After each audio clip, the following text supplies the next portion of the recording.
Pemirsa, aksi pemberian uang hingga sembako marak terjadi di musim kampanye ini yang dilakukan oleh para pendukung hingga para peserta Pilpres 2024. Jika ada aroma politik uang di Pilpres 2024, lalu bagaimana sikap Bawaslu mengenai hal tersebut?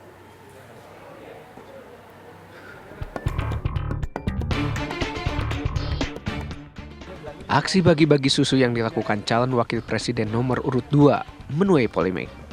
Tak hanya saat berkegiatan di Car Free Day, Bundaran Hotel Indonesia, Gibran juga melakukan kegiatan bagi-bagi susu dan buku di wilayah Tangerang saat sedang belusukan kampanye.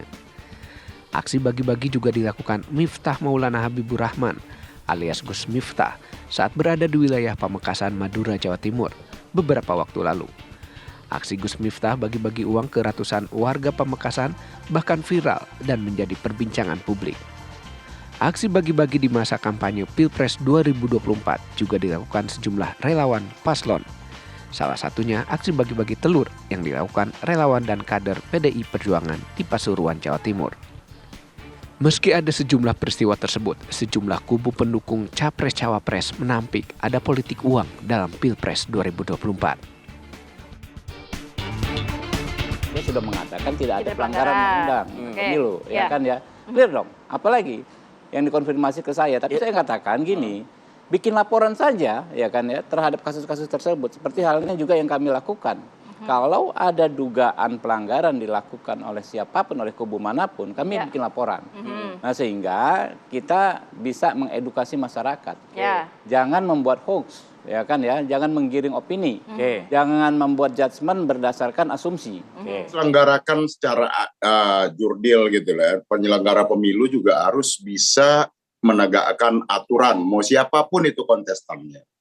Nah, kenapa?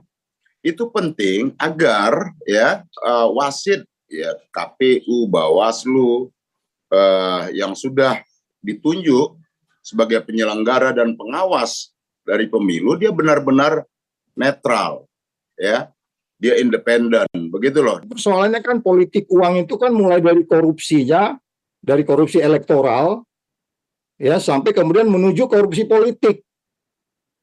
Di politik cerdas berintegritas itu sudah dijelaskan gitu. Tadi kan sudah saya tunjukkan, pasal yang begitu terang aja kita nggak bisa menafsirkan unsur-unsurnya gitu. Mau gimana Republik ini? Jadi persoalannya kembali lagi, kita semua marilah, ya, mari kita sama-sama ngelihat. Bukalah pintu hati nurani kita. Siapa sebenarnya di antara 3 capres ini yang pantas jadi presiden untuk punya passion pemberantasan korupsi. Meski diklaim tidak melakukan politik uang, Bawaslu selaku pengawas pemilu tetap mengingatkan untuk tidak melakukan politik uang atau sejenisnya saat masa kampanye.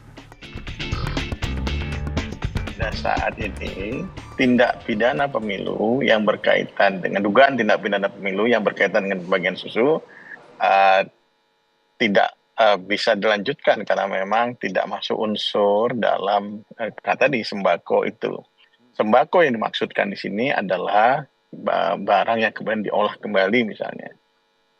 Dan itu yang termasuk salah satu susu mana yang kemudian masuk dalam sembako. Nah, itulah yang kemudian kenapa tidak memenuhi unsur pada saat pembahasan di Sentra Gakumdu. Jadi pembahasannya sudah ada di Sentra Gakumdu pada saat 1 minggu yang lalu. Sudah seminggu lalu dan kami sudah melakukan press con mengenai hal ini. Namun berkaitan dengan pelanggaran hukum lainnya itu tetap dilanjutkan. Misalnya kami sudah mengingatkan semua pasangan calon, tidak hanya Mas Gibran ya, semua pasangan calon itu tidak boleh menggunakan CFD sebagai kegiatan politik praktis. Jika ada aroma politik uang di Pilpres 2024, mampukah Bawaslu bersikap tegas kepada mereka yang secara terang-terangan melakukan hal tersebut? Tim TV One mengabarkan.